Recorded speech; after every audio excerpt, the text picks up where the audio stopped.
Hello, I'm Chris Connor from Life Science Marketing Radio. I'm speaking with Richard Hughes, the Scientific Director at Resolian UK. And we're going to talk about Resolian's approach to immunoassays, particularly around method development and automation. Richard, welcome. Thank you, Chris. So, you have recently driven a culture shift around how your teams are organized and methods are developed specifically for immunoassay at Resolian. How did that come about? Yeah, absolutely. We recognized some time ago that both the internal structure of the department, the way that people are organized into teams, and also the processes around how we deliver our services were not really meeting the requirements of the customer head on, and actually were causing quite some difficulties in successful delivery of projects. So the focus at the time, the immunoassay department started in the UK probably around 20 years ago, being conservative. And it was very relatively small. And at that time, we had a small number of customers. And then as we grew over the years, immunoassay in general, large molecule bioanalysis has grown exponentially over the last 10 to 15 years. And we've had to respond to that. We obviously take on more people, but the way that those people were organized were really focused on the customer. So the team structures were outward facing. So in a sense that when a customer came to us with a project, that would go into a certain team and they were customer focused. So large pharma A would put all its work into one particular team. And that meant that as the services diversified, we were doing PK, we were doing biomarkers, we were doing immunogenicity. That would all still sit in the same team. So one customer would sit all of their work, and what that meant was the scientists that were working in the lab weren't generating depth of knowledge. They were trying to essentially mold themselves into several different scientific personalities. And actually, in order to deliver those different types of services well, you have to have a very different set of skills in many respects. So an ADA assay running in the lab is not the same as a PK assay. And the same with biomarkers. It's a different mindset. So as a consequence, really, we were having difficulties with delivery. And around 8 years ago, maybe, we decided that we did need a shift. And I was instrumental in promoting a structure which is more service area focused. So we have turned the department almost inside out to make sure that we have individual teams that are focusing on specific techniques, and that generates subject matter experts. So we now have a much stronger scientific and technical foundation on which to deliver our projects, but also to go out and talk to customers about what we do. And having immunogenicity experts that sit in the immunogenicity team, and that's what they do, and they train the people within that team exactly the same way, means that we can really become world leading in those particular areas, because we know that the people within those groups are masters of that particular technique. Nice. Yeah, customer focus usually thought to be a good thing, and of course it is. What you're describing is tied to a customer, essentially. Like that pharma companies outsource team for anything as opposed to assigning based on what the assay is. All right. So tell us how you made this shift in terms of people's career path and how they were able to grow in their job and still meet the needs of the customers to have specific expertise for particularly immunoassays or whatever assays they happen to be doing. Yeah, certainly. So we we recognise that there's multiple personalities that are required to make a success of a business like ours, and people have their own personal interests, and you've got to keep people engaged at work. But as I described in the previous question, the structure that we were previously working towards, we had scientists delivering the sample analysis, but as rightly so, people want career progression, and career progression at the time was predominantly focused on, as people gained experience and seniority, diversifying into more project management and regulatory management focus. So we obviously, as a GLP GCP lab, have a requirement to have certain individuals that oversee the regulatory conduct of the work. But that is not everyone's main driver. Some people are more technically focused. And it coincided really with a time when a lot of our assays were, our department was expanding, and we were finding bottlenecks in the method development area. So we had to really define a technical career path for individuals that wanted to stick with the lab. And it's not just keeping people in the lab. What it's doing is promoting good practice, good technical and scientific practice throughout. And yeah, the junior level, that means they are doing fundamentally sample analysis. As people get more experience, they work on validations. But we created a role around individuals that want to stay in that mindset, which we refer to as the technical specialist career path. And those are individuals that, as well as focusing on method development, they also engage with customers really to talk about the science that we do, and they help and assist with business development activities. If we need to go out and talk to customers about what we can do for them, it's a huge benefit having the scientists there to talk on a technical level. Customers really like that. But fundamentally for us, it also means that we avoid a sort of siloed working structure. So it's quite common in the industry to have separate, distinct teams for method development validation. We avoid that by having these individuals that are focusing on method development activities. They sit within the operational teams and they take overall responsibility for assays and for methods that they develop. And that's throughout the life cycle of that project. So it's not throwing it over the fence to another team to validate and then over to another team to do sample analysis. It's taking ownership and responsibility of that method within the same team. And that is quite important from a customer perspective as well, because they get a single point of contact at a technical level that they can liaise with when things go wrong.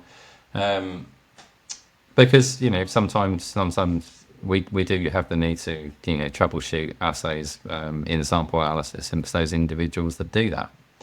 And without that technical career path, I think we would have had a lot of people reaching a ceiling relatively early on, because there was nowhere really to grow and progress professionally.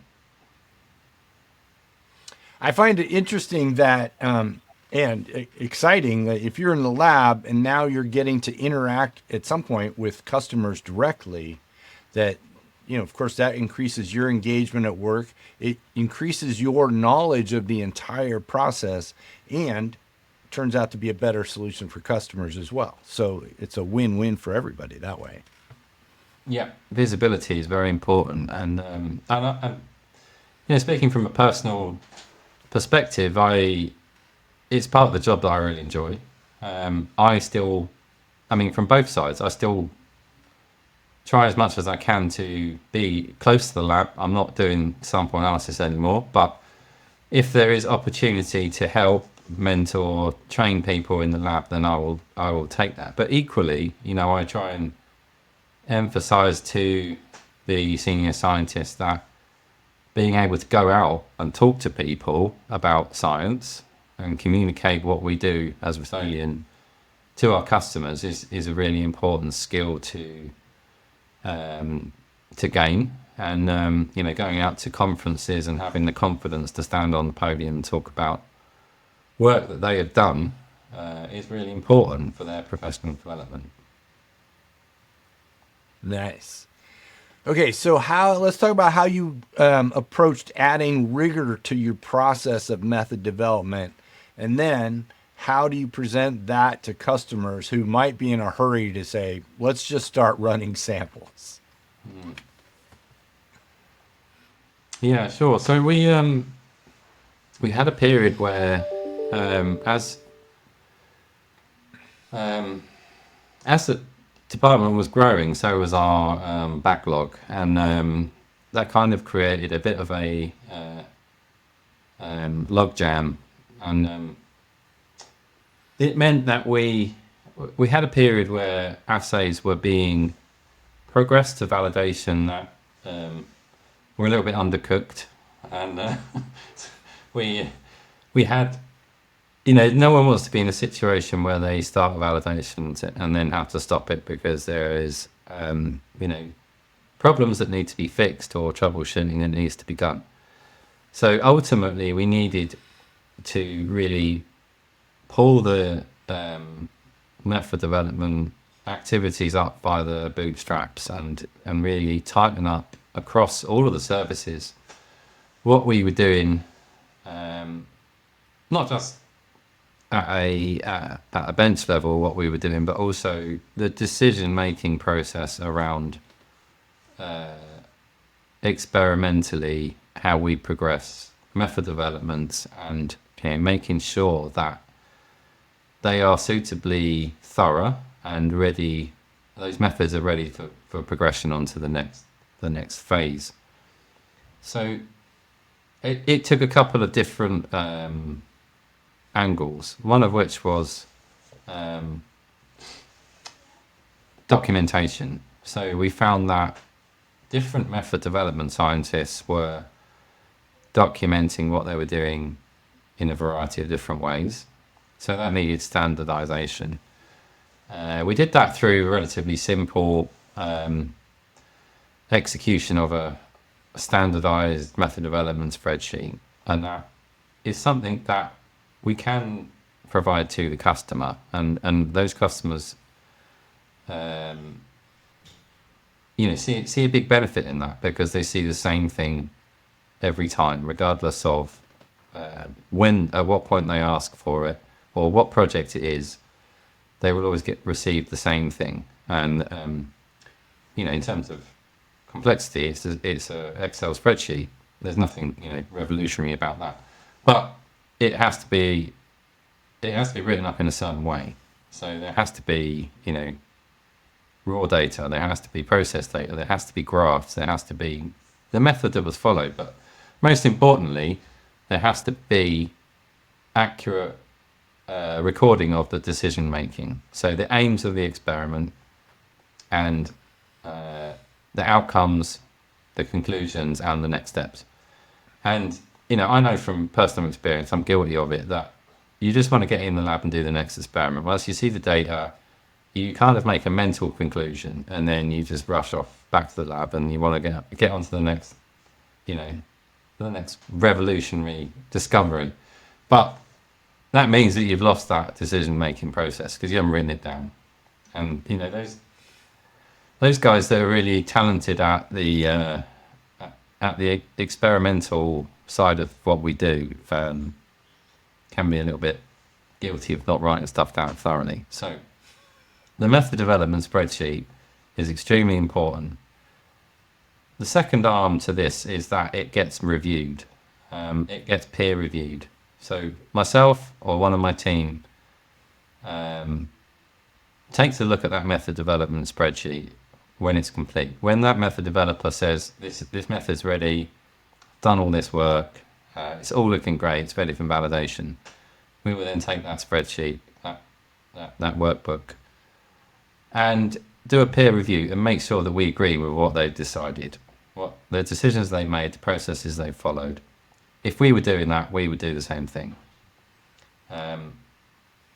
So there is a checkpoint, and without that checkpoint, we can't progress on to validation. And that ensures that we're not taking undercooked methods through into validation. The third part of that process is what we call pre-validation. And this is something that, as you pointed out, some customers like to skip over because it's almost like a validation in itself. So we're performing validation experiments. Once we have a method that is, we think, ready to go, we would perform, if it's a PK assay, we would perform precision and accuracy runs, we would perform selectivity. We're doing that in a non-regulated method development phase. And we do that for the main reason that we want to make sure that when we get to validation, we don't have any surprises. We've got our prototype method down. We perform our pre-validation, and that is locked in and QC checked, and we make sure that all of the I's and the T's are dotted.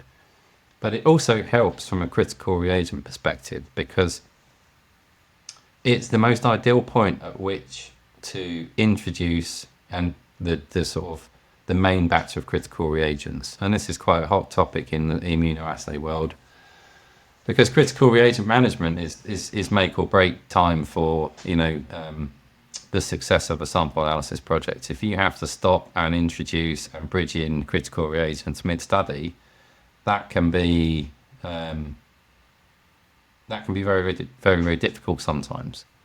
So the fourth arm to the method development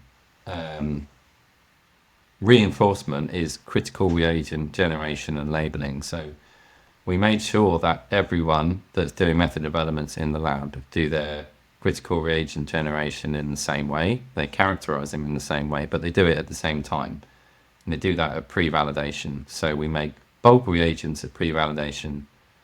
We do the pre-validation with those reagents, and then we make sufficient quantities to see us through validation and sample analysis. So hopefully through that process, we ensure that we don't run out of reagents mid-study. There's always surprises. Sometimes, customers add on an additional arm or something to their clinical trial they didn't tell us about. And, so you can't plan for what you don't know. But if you do know about it, then you can generate reagents accordingly. So it's a multi-tiered approach, but through that process, we have ensured that we don't have any surprises in validation. It should just be confirming what you already know. No surprises. That's the kind of mantra of validation nowadays. And yeah, touch wood, it's working, and we don't see the failures of selectivity that we used to when we get to validation anymore. We don't see methods going backwards and forwards between validation and method development trying to fix things. So I'm pretty optimistic through those several avenues that we've been able to underpin the method development process pretty well. All right, let's shift gears and talk a little bit about automation. So, of course, people think about automation as an approach to improve consistency and throughput, but it requires being thoughtful to a degree. So how do you think about applying automation where it makes sense rather than automating everything possibly can? Yeah, we kind of went on this journey and are still on it to a certain extent, because it's an interesting field because people, well, companies, automation companies, they bring out new technology all the time, new robots to do different things. And, if you're an automation specialist, it's like a kid in a sweet shop, what's the phrase? Child in the sweet shop, because there's so many different robotic this and that. You could literally automate anything. And, if you look at other industries, the car industry, food industry, they're all highly automated, but they're doing essentially the same process over and over again. All right, and the food industry might be a slightly different biscuit that they're making on Monday to what they're making on Tuesday, but often they're all along the same conveyor belt, whereas our conveyor belt is very, very different. The way, as I spoke earlier, the way that you do an ADA assay is very, very different to the way that you do a PK assay. But what we do have in common is samples.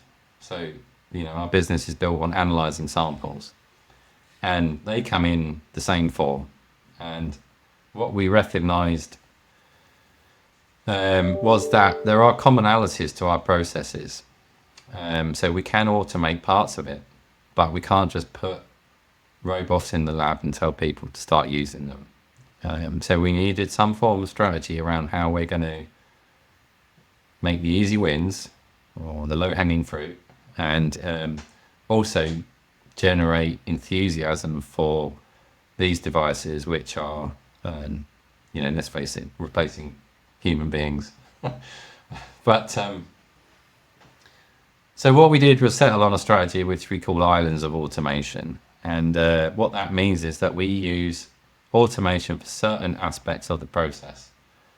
They sit in islands. They don't do the process from start to finish, because there are certain parts of that process where actually the analyst is very, very, very important. So I'll give you an example. We use Hamilton Robotics to do primary sample aliquoting and dispensing. So that means when we receive samples in the lab, beforehand, the analyst was sitting at the bench, checking the sample, extracting the sample, or through immunoassay, we generally perform some form of dilution, but that will be done on a sort of tube by tube basis. So there will be a lot of QC checking, and then quite a tedious process of decapping and dispensing a volume of sample onto a plate, and then performing a dilution. And that might, if the analyst is doing a couple of plates, that might take them a whole morning to do. Whereas if you put the samples on the Hamilton and program the Hamilton to do the same thing, it can do that any time of day. And what we can then do is freeze down that plate and build up essentially a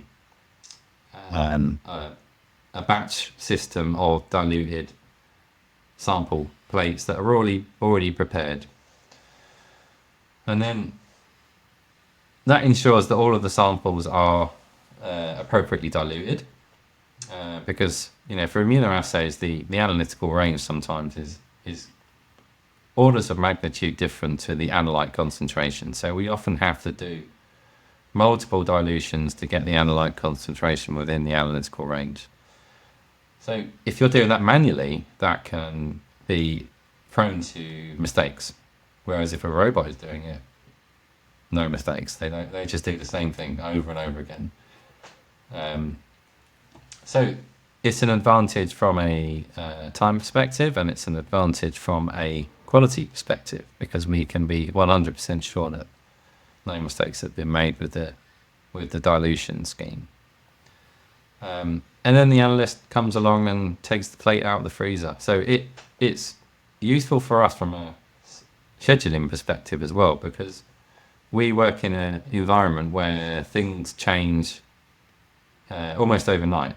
Sometimes you might be expected or resourced to start working on a project on a Monday, and then Monday comes around and we've had a delay with something, whether that's the plan being audited or reagents being procured and sent And for whatever reason, we can't start that. Well, that means that we've got a pool of scientists sitting around doing nothing. We have to find jobs for them. But we've got Hamilton sitting in the lab, turning out sample plates, so we can redeploy those scientists, on the same day, and ask them to go and take some plates out of the freezer and do some analysis for X, Y, Z. So it's very, very useful from that perspective. But there are certain things, like I said, that we can't get the robots. Well, I'm sure we probably could if we invested millions of pounds in it. But there's niche parts of the process that still require human involvement. And as an example, the GyroLab is a system that is microfluidic based. So we have to make sure that the samples are prepared in a very, very specific way. That means no bubbles, no particulate matter, nothing that is going to block the microfluidics of the system. And that involves care, and it involves human, like I say, involvement. You can't really get a robot to do that process and do it the same way as a human can. So we have to use humans and robots side by side on their particular islands and doing the jobs that they really are good at.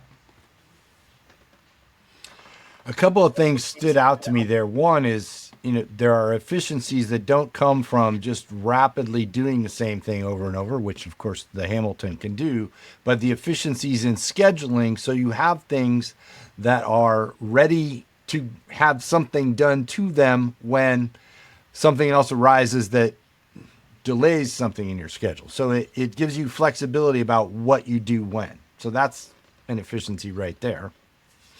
Yeah. And then just going back to the beginning, I'm thinking when you said, talked about a kid in a sweet shop, it's always like, I think any hobbyist will relate to this.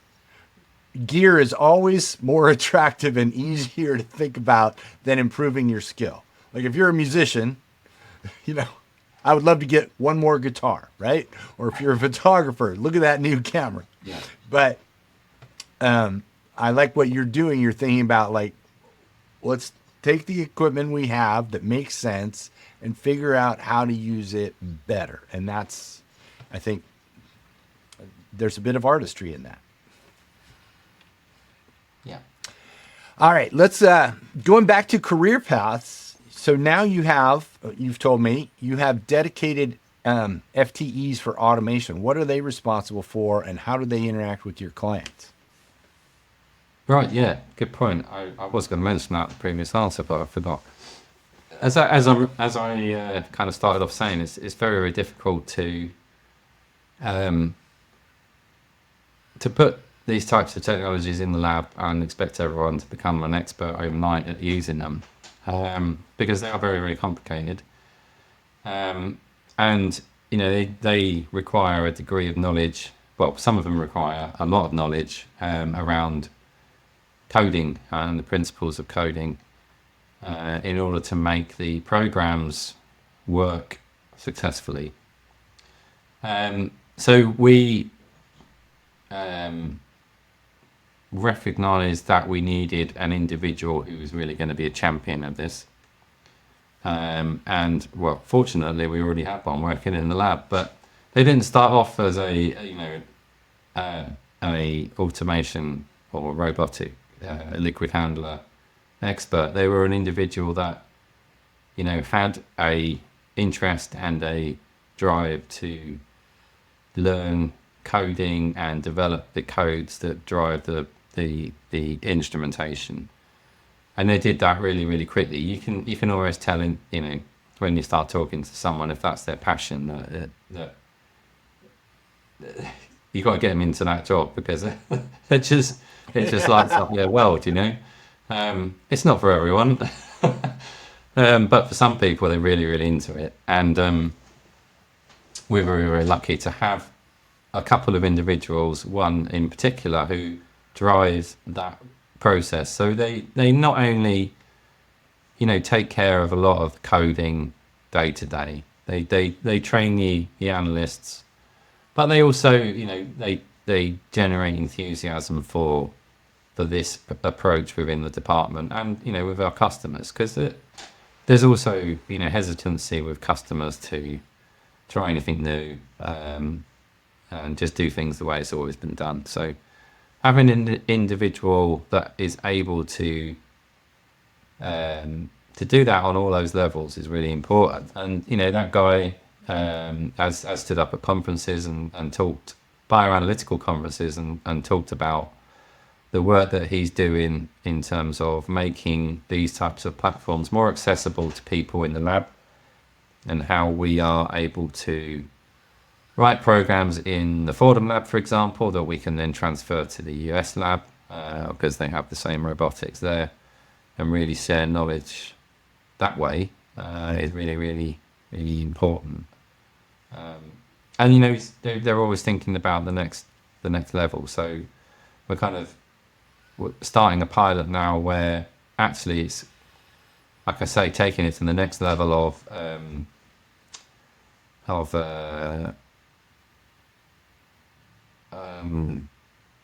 process of what was the name of the Henry Ford process? It's just, Oh, the assembly line, or yeah, that's what crosses my mind. Anyway, he's starting to think now about specific individuals whose job it is just to load samples onto the robot. And so we have individuals as part of the sample management process, because obviously within our environment we handle tens of thousands of samples a week, and we have a team of sample management technicians. Their job is to sit there and log in samples into the LIMS system. So they receive the samples, they check the integrity, they log them in. They batch them up for the analyst. So when the analyst is running a batch of samples, they go to the freezers, they look on the LIMS system for the run list, they take the samples out of the freezer and put them in a box. So taking it to the next level of productivity is getting those sample management technicians to then do the next step on the robotic, on the automation, actually taking the samples and performing a dilution so it's even ready to go on the plate. And that's taking it away from the analyst or the analytical side completely, which is interesting. And it's a kind of, we're running a pilot project on it at the moment, but that's kind of the next way of thinking. I appreciate how you think about career paths in general, like we talked about at the top, to keep people engaged, finding someone who's really an advocate for this thing, and then also, as you say, a champion, not only internally but externally, for the kinds of things you're doing, which makes it sound like a good place to work. All right, last question. How does automation fit in with the risk-based assessment that I talked with David Butler about a few days ago, which will be part of this series? So he described doing, as a part of quality assurance, risk-based assessment of how assays are handled or what level of scrutiny is applied depending on the end use of the study. How does automation fit in with that? I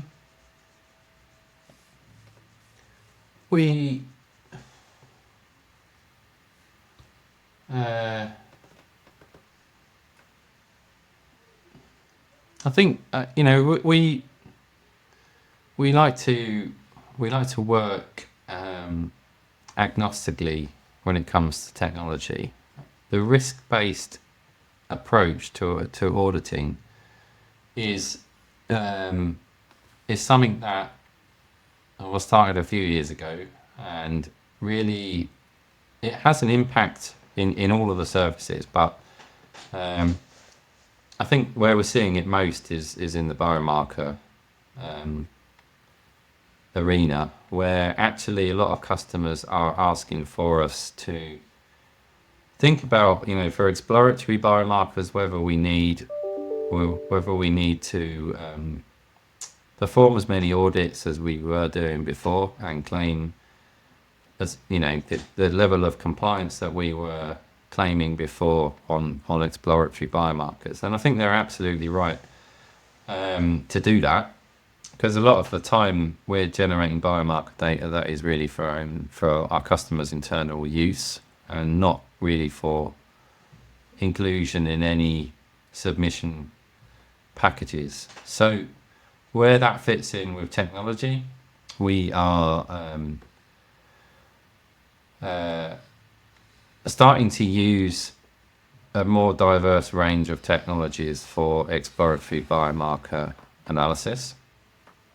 We have several automated technologies in the lab at the moment in order to do that, and that is technologies like the Quanterix and the Protein Simple Ella, very, very easy to use technologies. So the Protein Simple Ella, for example, is cartridge based. It's not even a 96-volt plate like we're commonly found using. And you dispense the sample onto the cartridge. It's pre-coated cartridge.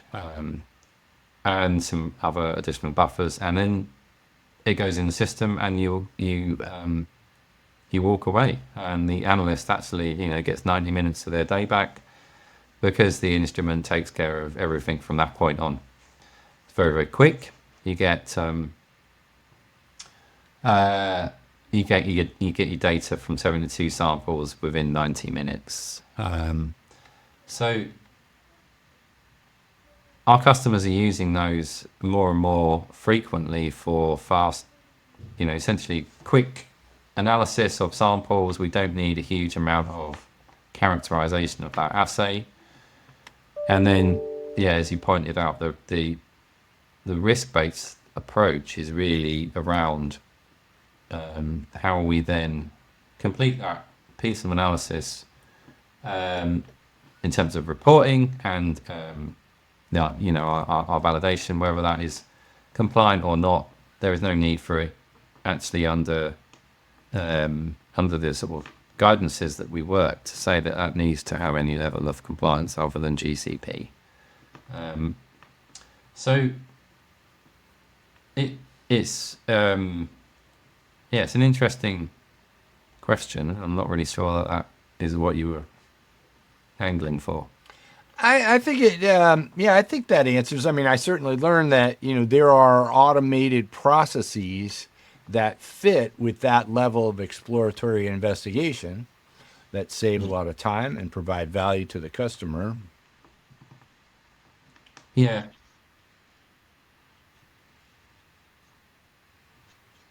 Yeah, I think for many years we've kind of applied blanket processes when it comes to auditing and reporting, because we felt that is a service that we can, as part of our business strategy, is to provide a regulatory validation and a full regulatory validation and sample analysis that is fully audited, and often it's not required. And I think you got to remember that there's a patient at the end of all of these things, and if we're taking 3 months to do something that could otherwise be turned around in a week or so, add all that up, extrapolate it, and how much longer does that delay the medicine actually getting to the patient where it needs to be? You're right, automation helps us do that, because we can run samples much quicker, much more reproducibly, and overnight, with much more agility than we used to before. That is a perfect place to end this conversation, I think. Richard Hughes, I want to thank you so much for your time and sharing all that expertise and experience with us. All right, no problem. Thanks very much, Chris. My Very pleasure. nice to talk to you. Likewise. Don't go